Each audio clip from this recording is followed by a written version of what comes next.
Hai, Assalamualaikum semua. Sihat? Yang penting sekali saya nak tegur kepada pengamal. Pengamal ni yang songsang-songsang ni, saya memang nak tegur.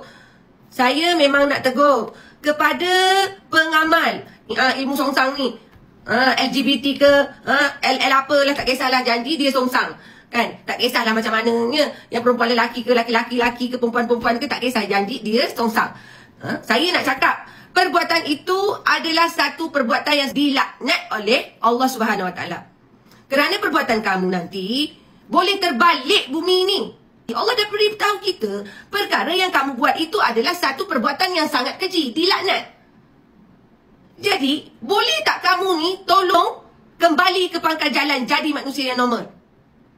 Lepas tu, yang pemberi-pemberi yang menyokong, memberi mereka ni kelonggaran ni, boleh menyokong mereka, tetapi bawa mereka tu balik ke pangkal jalan. Bukannya memberi mereka ruang untuk menambahkan golongan-golongan ini. Kan perbuatan itu dilaknat. Perbuatan yang dilaknat oleh Allah Subhanahu Wa Taala itu paling-paling dilaknat. Kepada penyokong ke, pengajar ke dan sebagainya lah, sila ambil tindakan tegas. Ini bukan perkara yang boleh dilihat, dipandang, ditolak, dibiarkan, cuma boleh dikomplain. Ini satu perbuatan yang dilaknat oleh Allah Subhanahu Wa Taala.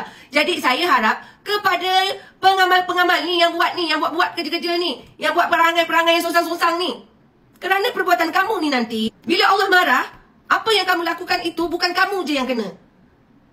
Dunia boleh terbalik. Kamu ni sekolah pandai, rupa elok, tapi otak letak kat mana? Kat lutut. Ni maaf saya kata pada pengamal ni, kamu tengok ayam tak? Ayam dia pergi tak? Ayam jantan pergi tak dekat ayam jantan? Tengok kerbau. Kerbau tu dia pergi dekat kerbau jantan. Monyet pergi tak dekat monyet jantan? Di monyet pun dia pergi cari monyet betina. Ayam dia cari ayam betina. Itik dia cari itik betina. Kamu ni muka handsome-handsome, elok-elok Tuhan bagi. Allahu Akbar. Boleh tak kamu sedar kembali ke pangkal jalan? Saya memang tidak pandai, tapi saya tahu perkara itu memang sangat-sangat dilaknat. Boleh terbalik bumi ni. Orang lain tak nak tegur, itu terpulanglah kepada mereka. Tapi bagi saya, ini sangat-sangat perbuatan yang sangat keji.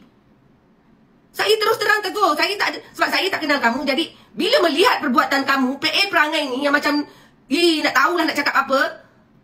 Kamu cari apa? Kamu kerja apa? Tuhan bagi otak, Tuhan bagi akal lagi. Itu pun tak boleh berfikir.